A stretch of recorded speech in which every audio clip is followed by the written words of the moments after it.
Cool, excellent. Right, hi guys. Today I'm going to be doing a tech talk, which is an introduction to OpenShift Serverless. It's actually a really interesting topic for me, and I will get incredibly excited probably around about 5 minutes in. So I apologize if I start to sweat or wave my hands or go a bit bananas about it. What we're going to talk about, what I'm going to show you is new technology, especially the cloud event stuff, which I think is absolutely fantastic. I've got some really good demos, assuming the demo gods are kind to me. If they're not, please be gentle. But anyway, what I'm going to do is actually walk you through some slides to start with and then give you some demos. But I'd like to start with basically, first we should change the name. And the reason we should change the name is that, and this is a bit tongue-in-cheek, number one, I can't type knative. For the life of me, I can't type it. Every time I type it, I get the T and the A around the wrong way or the V and the I around the wrong way. And I consistently, it's one of those words that my brain just consistently gets wrong. But the other major thing is that I don't like serverless. I don't like the term serverless. Serverless is a bit of a trendy term. It's a bit of a commercial term. In the same way that cloud was someone else's computer, serverless is someone else's compute. It's like calling an open source project developerless. You know, there is compute there, there is a server there. But anyway, aside from that, the industry is calling it serverless. The technology that we play with is knative in Kubernetes, so I don't get a chance to change the name on that. But why serverless? You know, why should we be interested in this? Why should it be very important for you today? Well, it's the more on less concept. First of all, we reduce machine footprint through virtualization. You know, in the old days, we used to have a machine for every single application. Then we had a machine running a hypervisor, and that hypervisor would have a virtual machine for every application. And the natural progression for sort of efficiency came through containerization, where now we managed to reduce the virtualization footprint because you have a container per application. So you no longer need a virtual machine per app or a machine per app. So you're getting smaller and smaller and smaller in terms of the footprint you need. But what we can do with serverless is we can reduce that compute footprint even further by only having those containers resident and active when they're actually being used. And that's incredibly important because, you know, in the old days, when you're standing up, let's say 10 or 12 applications, every single application needs to exist. It needs to stand alone. It needs to have a piece of resident compute. And the concept behind serverless, at least from the OpenShift and from the Kubernetes perspective, is having this capability to actually have those applications offline, which means the space on your actual worker nodes can then be used for other applications. It makes it way more efficient. It allows you to do a lot more in a lot less space. And it's all about combating wasted resource. And this is the crux behind why OpenShift Serverless is so appealing to me. Number one, I love the tech. I think it's really clever technology. But number two, it is very good at combating that concept of wasted resource. And if you want to go right the way through, it's all down to saving the environment. You know, the less machines you've got running, the less electricity you're using, the less heat you're producing. But I'll give you a real world example of this.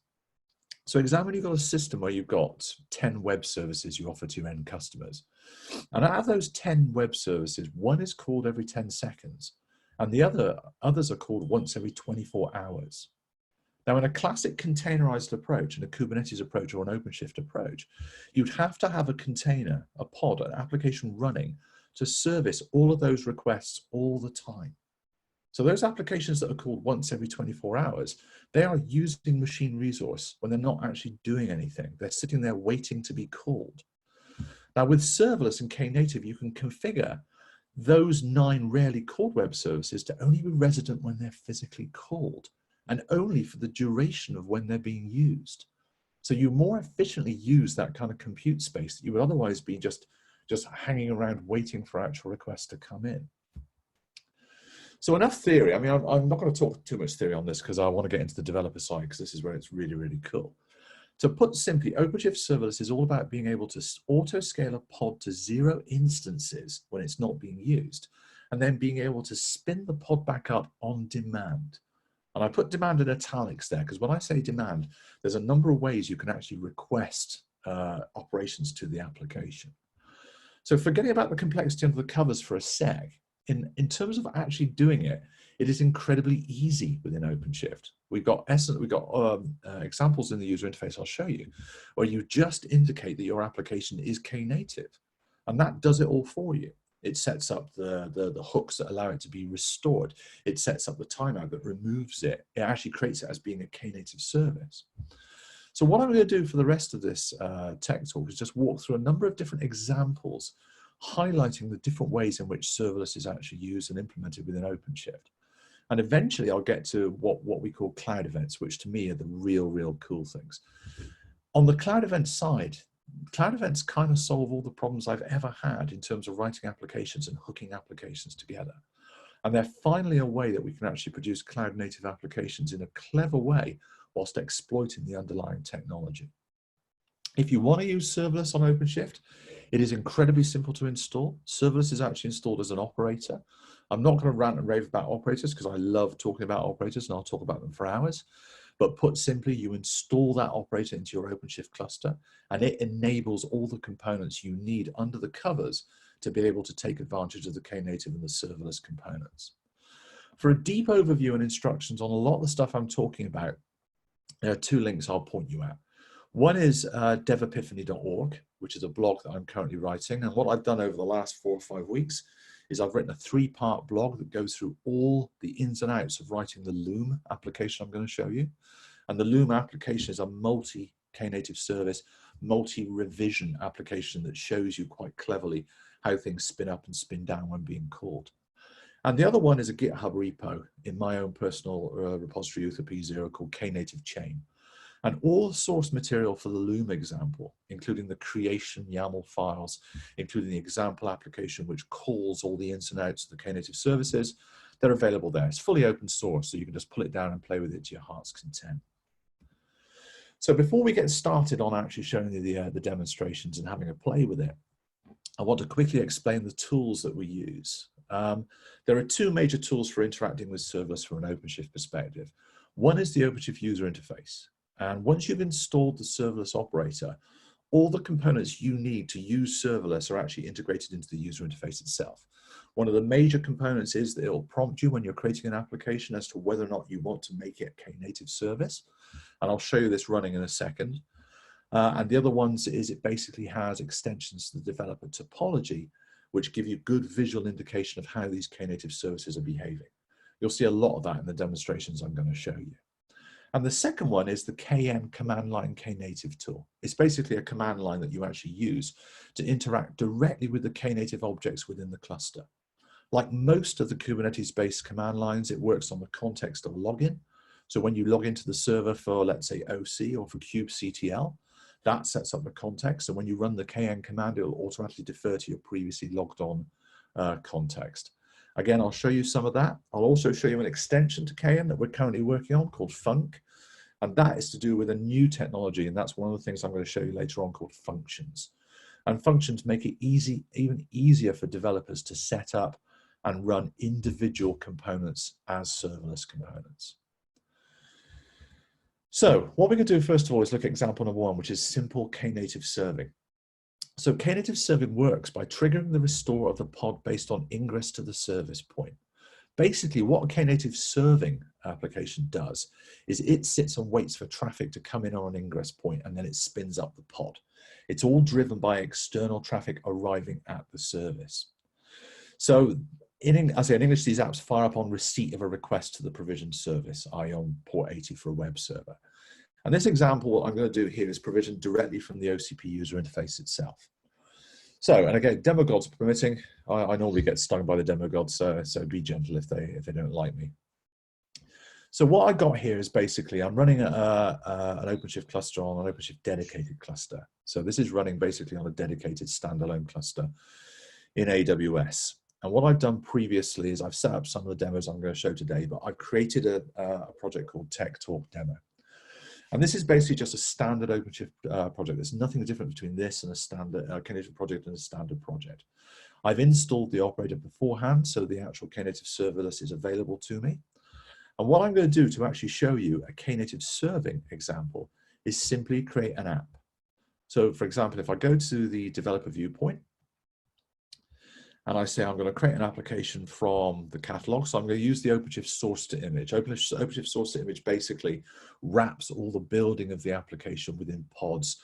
It creates a build config, which defines how you build the application. It creates a deployment config, which defines how you deploy the application. The difference with this one is instead of creating it as a deployment or a deployment config, I'm going to create it as a knative service.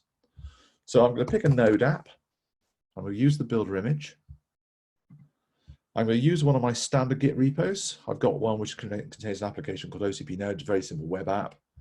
If I scroll down, because I'm following the usual process of doing creating an application within OpenShift, you'll see that in the resources component, I now have a knative service option. And what this means is when I create the application, rather than creating it as a standard Kubernetes deployment or an OpenShift deployment config, both of which actually produce applications that are static and resident within the system, I'm going to create it as a knative service. And what that does is it's going to build the application. It's going to spin up the application as a knative service, and then it's going to wind it down because it's not being used. So if I hit create, you'll see it looks slightly different to the normal ones in that I get a knative service rendered on the topology. And the knative service basically gives me all the information about the knative service that's currently running. At the moment, it's building. So if we click on the service itself, you'll see a build is running. What this is doing is it's pulling down the source material. It's actually physically building that application. And when the application has been built, it will render it as a knative service. Now, out of interest, what it's doing is it's actually pulling down the source material for that node app. It's pulling down a base image that I chose as part of the thing when I chose to build it as a node app, which happens to be, I think, Node.js version 12, running on the universal base image. It's now finished the build, and it's doing an initial deployment. That initial deployment is effectively the pod that will be run when it gets called. And you can see the interface has now changed, and the interface is showing me a single application that's running. I've got a link to it, which is an external URL, but it's rendered as a knative service. And I'm going to talk for a little bit, because when we actually create these knative services, by default, they are all labeled with a timeout. And that timeout is the number of inactivity seconds after which that pod is wound down. It's normally around about 30 to 60 seconds. I can't remember what it actually is, because normally I change it for the sake of demos. So what it's doing now is it's waiting for traffic. And if it doesn't get traffic within that period, it will remove itself, at which point it has no footprint on the system. There is nothing there for it. There is only the ingress point that's actually stood up by the knative serving technology that's waiting for calls. And the nice thing about it is that that pod is resident. And when a pod becomes unresident, when it's actually removed, it can be brought back in very, very quickly. And this is the advantage for technologies. You can see now it's actually it's actually removing it from the system. So the timeout has expired, and it's now winding it down to 0. When that winds down to 0, there'll be nothing running on the system. And the reason I'm waiting for it is when it's done that, I will make a request to that service. And because that service isn't running, what the knative serving side will actually do is spin it back up. It takes a little time to terminate it initially because it's going through the shutdown process for the node. But once it's actually done, that will go down to 0. Now, the reason that this is really, really cool is if you're running, for example, let's say Spring Boot, and using Quarkus. Now, Quarkus allows you to spin up a Java pod incredibly fast, incredibly quick way. So what you can do in the old days, if you're running, for example, a Spring Boot pod, that takes 30 to 40 seconds to start. And you can't have that for a knative service, because you can imagine that it would power itself down when the next person comes along to use it. You'd have another 40-second timeout. With the new Quarkus technology, and I'll show you a Quarkus example later on, the startup time is tiny. So you can now, for example, start up a Spring Boot application in microseconds. But you can now see that I've now got no resources running. And I can prove that if I go, for example, to the administrator side and look at the actual, if I look into the projects and I look at the tech demo project, I'll just scan down a second. You will see that I've got basically a couple of pods running, but they're not the actual pods. They're something else. The pod count is being reduced. I've got nothing running. If I go back to the developer side, you'll see I haven't got the application running. If I now click on the URL, it'll take a couple of seconds to render the page. But what we'll see is the pod is actually firing up. And the pod fires up. And if you bear with me 1 second, because the Ring Central menu keeps getting in the way, the application's been served. So the actual pod has come back into memory. It's actually been brought back into memory. And that's the key thing behind the knative serving. That ingress point is driving the recreation of the pod. And this is what I was saying, if you've got, like, let's say 9 services that are called once every 24 hours. And that's the most basic example of serverless. Second example I'm going to show you is something called Loom. And this is where I went a bit bananas, because what I wanted to do is actually show it in a much more visual way. And what I did with Loom was I actually created 4 individual services as part of my demonstration. Each of these services returns a color. That's all it does. It's a web service endpoint that returns a color. But I took advantage of this concept called a revision. Now, what a revision is a revision is basically a newer version of the same knative service. Each knative service, once you create it, is effectively immutable. It's defined by the environment variables you push into it. It's defined by the image you actually use for it. So every time you call it, the pod can be restored with that immutable version of the knative service. What you can do with newer versions as you add changes, for example, if you change the configuration options for the application or produce a new version of the application, is you can create what's called a revision. And a revision is basically another version of that knative service. And what's clever about the knative serverless is you can actually set it up such that you can define the traffic balance of traffic coming into that service. So if you've got 2 revisions of your service, you can say 40% of the traffic that comes into the service will spin up the first one and 60% will spin up the second one. With the Loom demo, which you can get from the URL I provided, what I did was I produced 4 copies of this knative services, and each of those services has 3 revisions returning a different color.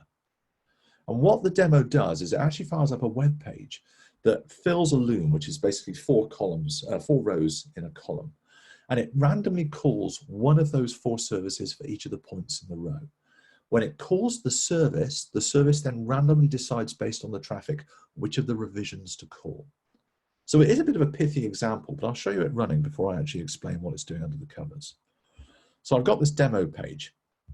And if we look at the actual topology for the actual system, you'll see that what I've got is 4 individual knative services, and each service has got 3 revisions with different levels of traffic to it. Each of these have been previously spun up by being called, so they previously exist. I've got a demo, and what the demo does is when I start the Loom, it will randomly call those services. So if I start the Loom now, what you'll see is it'll actually wait, because it has a timeout for 20 seconds to wait, and it does 4 calls. If we go back into the topology, you'll see individual services start to spin up. And you'll notice, for example, on the 3rd knative service, I've got 2 revisions being called. So that knative service is being called twice, and it's got a 40%, 30% traffic split. And you'll see that those have now spun up, and other ones are now spinning up because what it's doing is it's calling it again and again and again. And the colors that are rendered are basically the random colors that are coming back from each of the individual service calls. And what that's showing you is basically you can have multiple revisions in the same service, providing different responses based on, let's say, configuration based on environment. Now I'm going to drop into the command line very, very quickly to show you what's actually going on behind the scenes there. Just make sure I'm the right person. Make sure I'm in the right project. That's always a good start. So I'm in the current project test. If I do an OC get KSVC, now a KSVC isn't a standard object within OpenShift or Kubernetes. That's actually an extension that's been added by the serverless operator. And what this does is it shows me the 4 knative services that I'm actually rendering.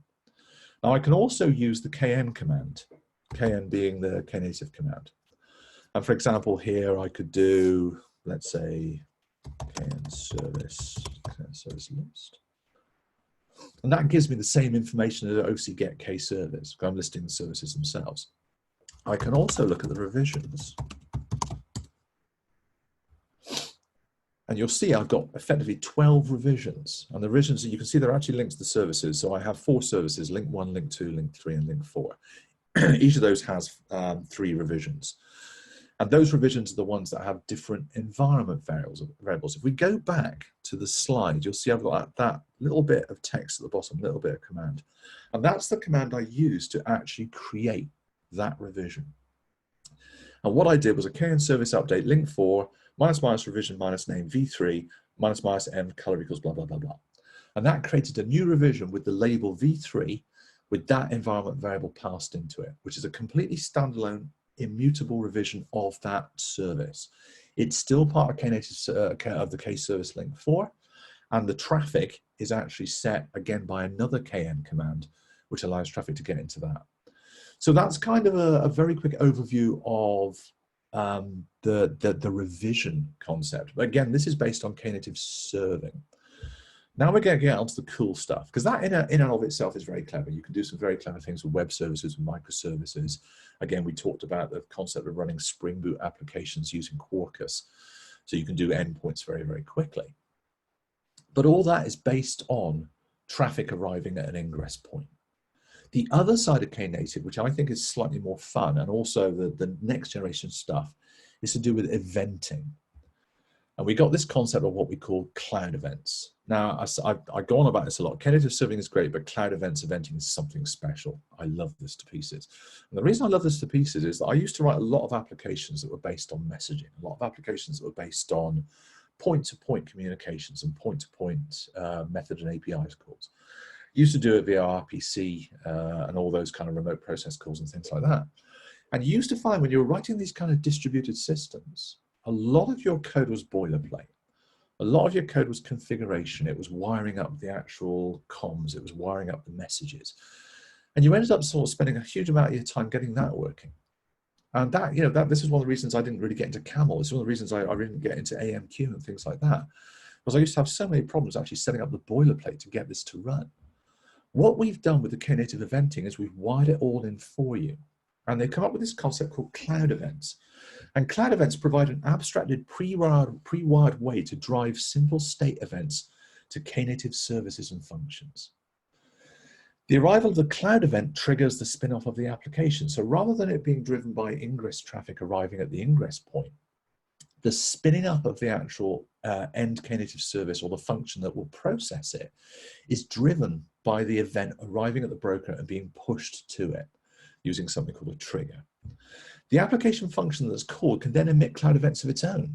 So, and this is one of the things I've been working on another project to do with the Red Hat Summit, where we've got a game that we're writing that actually uses these cloud events backwards and forwards to InfiniSpan and to other parts of the system.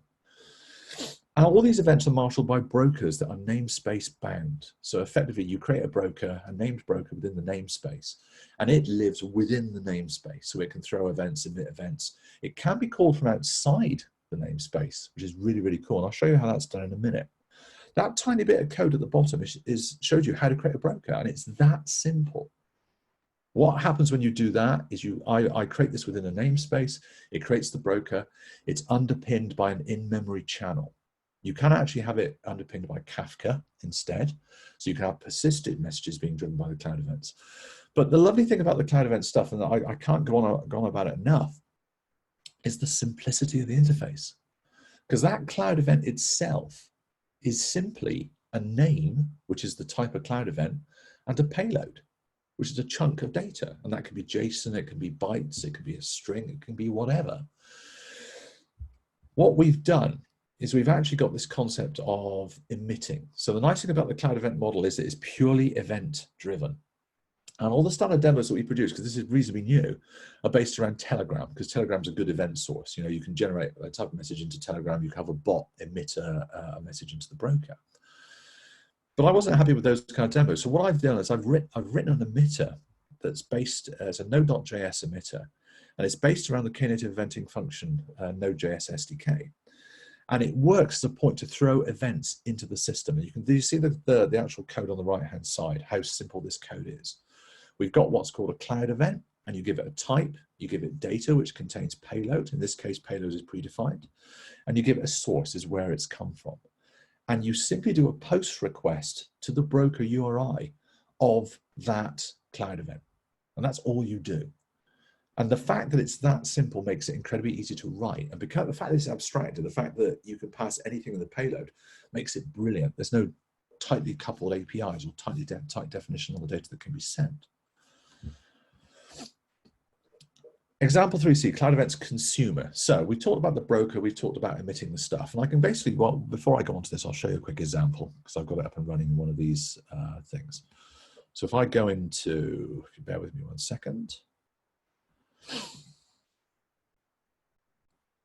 What I've done with this very, very simply, and this is actually described in the slides, but I'll show you it quickly because I like showing the demo stuff, is I've actually installed the cloud emitter in this namespace. I've also created a basic broker. So that broker was created using that tiny piece of YAML. And it's a knative feature that actually produces the broker within the namespace itself. I then created a Quarkus app, which actually I'll show you later on, which actually is a function based on the Quarkus Funqy, F-U-N-Q-Y library, which is written specifically for writing cloud emitters. And I also put a camel K integration in there, which actually allows me to detect when the events are being sent. Now, the cloud emitter itself, if I go to show you what it looks like, it basically allows me to pick a broker, define a type, and define a payload. And that will allow me to actually emit cloud events into the actual system. I love cloud events to pieces. One of the problems with cloud events is that they work on the concept of event-driven. So all of your software is driven by those events driving it. And the major problem I found is being able to produce those events. The knative serverless software actually provides some emitters. There's a ping emitter, there's the Telegram examples and all those kind of things. But I wrote this specifically to allow me to do these kind of tests. So what I've done with this is I've installed a knative integration which automatically adds a trigger. And that's something else I want to talk about very quickly. You've got this concept of what we call triggers, and triggers are basically filters from the brokers. So if we have a look at this one very, very quickly, you can see this is a trigger that I've called trigger minus Quarkus. It lives in the broker default, and the filter is of type Quarkus event. And what that means is when that broker receives a cloud event of type Quarkus event, it will automatically trigger the knative function, the Quarkus function I've written beforehand. The wiring is done there. And that abstraction of the wiring is nice because it means your functions themselves can be written specifically to process a cloud event, but don't have to worry about receiving it. And you can change the nature of those events whenever you like. And to show you this working, what I can do is very quickly, if I go to the cloud event emitter and put Quarkus event, which was the type that the trigger is looking for, and then put a tiny bit of payload in there, something like message,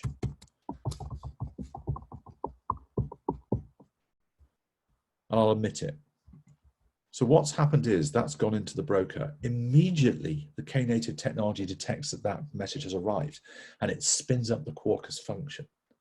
Now, what you'll also notice is that the camel function is fired up as well. I'm preempting myself slightly as well, because what I've done is that Quarkus function actually detects that event, records it, it just logs it. And I'll show you, I can go into the logs and show you what's going on very quickly. You can see that basically it logs the payload itself. But when it's logged the payload that it's received from the broker, it emits an event of its own. And I'll just pop over here a second, because I think I've got the source code here. Yeah, if you look at this very, very quickly. So we've got this concept called Funqy. I'll go back to the previous slides in a second. And what Funqy allows you to do is to write asynchronous events within Quarkus. So that Quarkus function is basically waiting on an event to happen.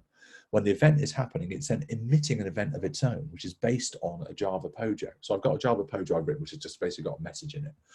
And that emitting, what that's doing is it's actually building a cloud event for you and pushing it back to the broker. So that Quarkus knative function is being spun off by the arrival of the Quarkus event, but it's pushing an event itself back onto it. And what I've done is basically, you can see here, I've got, I'll show you the, very, very quickly, I'll show you the camel K a second.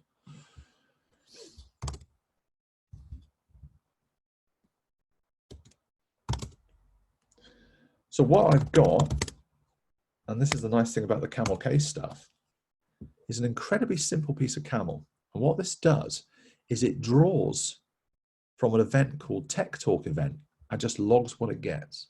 And it's simply that. It's just one line of code. And I've actually created that using the camel K command line to add it as an integration. But it's automatically wired itself in. So it's looking for TechTalk events. And we can test that very simply. If I go back to the thing, if I go back to the emitter, and if I emit a TechTalk event, and we'll put something else in there just to make sure it looks different. And if I emit that, actually before I emit that, I'll go back and put the topology on so we can see it. So you can see nothing's running at the moment. The camel K integration isn't running, the Quarkus function isn't running. If I emit that event and immediately pop back, you'll see the camel K immediately picks it up because it's been wired in. If we go and look at the log for it, you'll see it's received the payload.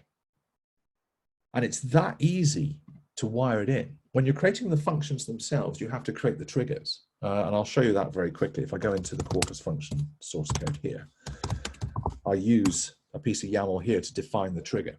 So I'll show you in a minute how you create those functions. We've got a new command line called func, which is part of the KN tool, which allows you to, it does some really cool scaffolding where it will scaffold the code you need to actually build the function and then actually deploy the function itself. The way it does it, it uses build packs to build it in a Quarkus way or a Node.js way or a Go way and deploys those functions.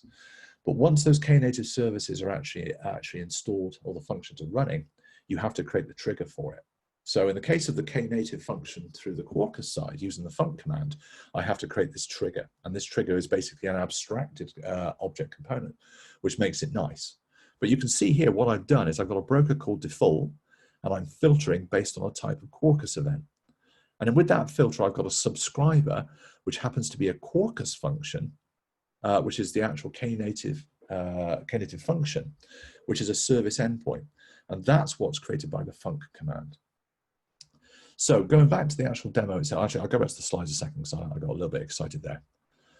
So I'm going to talk about the consumer side. So when we create the camel K stuff, it automatically adds a trigger. With the function one, you have to create a trigger yourself.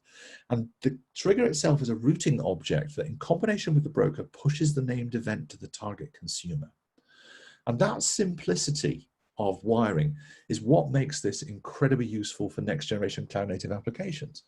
Because what you can do now is you could write your applications to, number one, be stateless, and number two, be made up of a number of different knative functions. So you could have a situation where, let's say, you've got a piece of logic that calls one function, then goes to another function or another function, which goes to another function or another function or something like that. You could have a complicated piece of functionality built from a combination of all of these functions. And those functions are only resident when they're needed.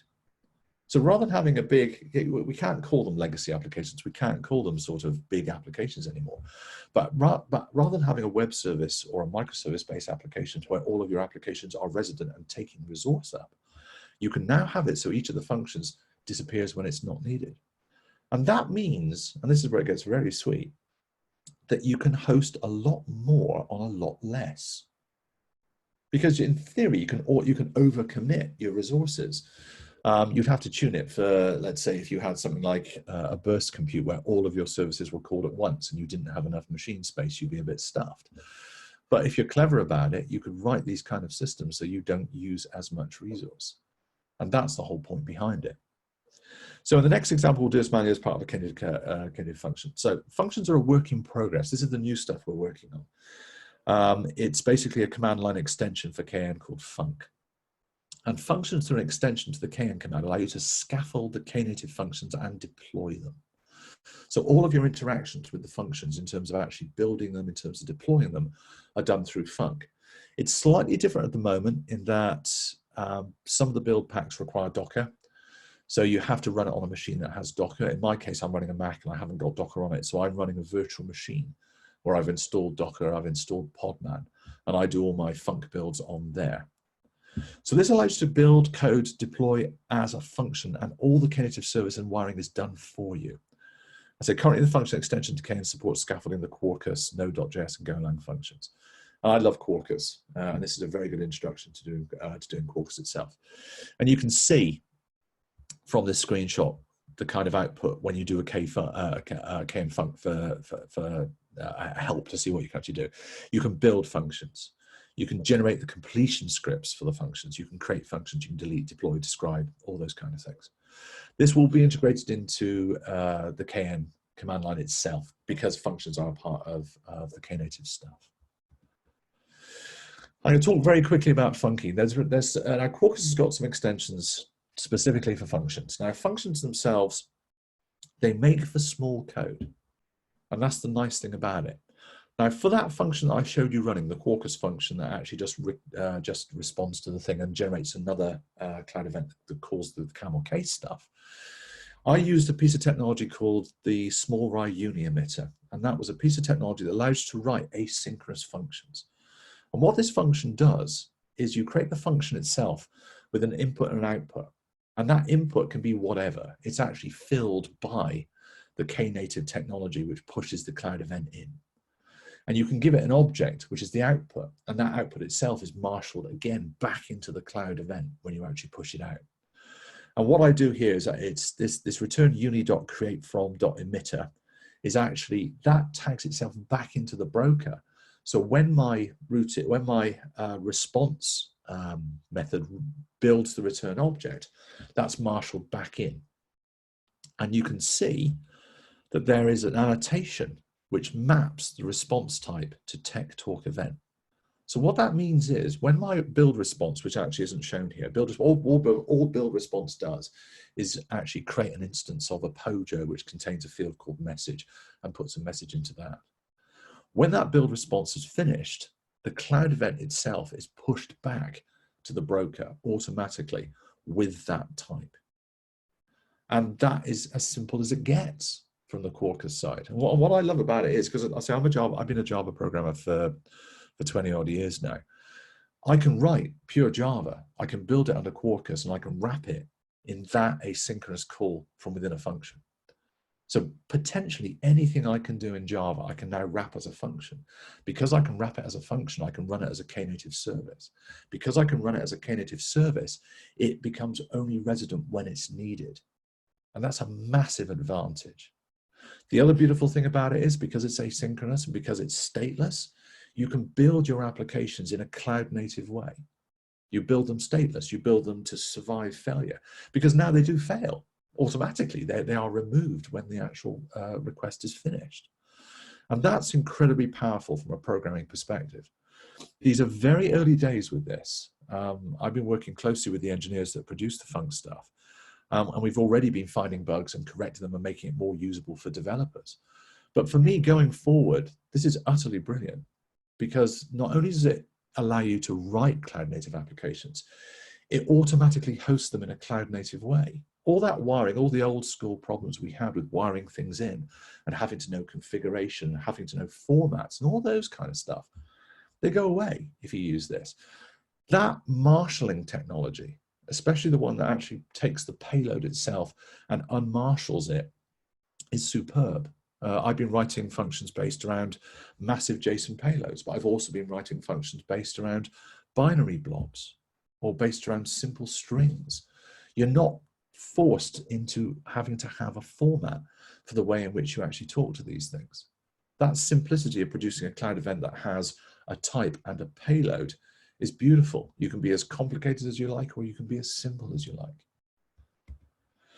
So event-to-event, the final aspect of this. So what we have now is an event-driven chain based on the events going to the broker. We can drive an event to the system using the emitter that triggers the Quarkus function. And that was that thing about the emitter that I showed you, the little test bed. That drives the event into the Quarkus function. The Quarkus function then creates another event, pushes it back to the broker, which triggers the camel K integration. And it's that kind of tying of different technologies together as well that makes this so simple. Writing, for example, a Node.js endpoint or a Node.js emitter is very simple using the Knative serverless function SDK that we've produced, which provides the objects for it, which I showed you earlier, those cloud event objects. So why is this groundbreaking? Well, for a start, it allows you to write small components for your applications that only exist when needed. So you can break your application down into those little small components, those atomic components, and you can stand them up individually. In the old days, and by the old days, I mean a couple of months ago, you'd have to stand up a container for your component. You don't have to do that now. You can build your component atomically through a function, and that function is only resident when it's needed on demand. And these components do not need to have the boilerplate for processing events, queues, and topics, etc. All of that external boilerplate, all that wiring in, and all the kind of hand-to-hand communications are done by the knative side. They're done by the eventing engine within the knative side. They're done by the serving components within knative. You just have to write your code and run it within that ecosystem. And the knative services themselves can be configured to auto-scale depending on load. And I haven't really showed you this, but you can use the kn command to set up thresholding to allow those knative services to scale up and down. So that's going the other way. Not only do you have the ability to basically power these things down to 0 and remove them completely from the server, which gives you more cluster space to play with, but when you're getting thrashed, when you're getting a lot of load, you can scale them up to cater for handling many more requests. And that's done at the kservice object level via the kn command. So for example, if you're creating a function, you use the kn func to build the function, to instantiate the function, to create the revision for the function. And then you can change the knative service that's created as a result of that to handle the auto scaling. So there's a very nice kind of disconnect on the way you actually do that as well, which makes it nice and easy. And it makes building cloud native applications a lot easy. And it's Quarkus. You know, Quarkus is a cool technology. I love Quarkus to pieces. You know, I could talk about Quarkus for hours. Quarkus makes Java relevant again, and also makes writing Java fun. And the fact that we've got things like the funq Y extensions, which are built specifically to build Quarkus functions, means that I could use my old school Java technology, my old school Java skills to write next generation compartmented atomic cloud native applications. So it keeps me relevant, which is very, very nice. And that was basically it from a perspective of the demo and a perspective of the tech talk itself. I'm not sure how I see questions on this. Any of the other Red Hat guys on at the moment? Yeah, I'm here. You've had no questions so far, mate. So if anybody wants to ask questions, now's your time, I guess. And before you do, it's probably worth me just stopping the recording now. If you've finished your content, Ruth. Yes. I'll stop recording.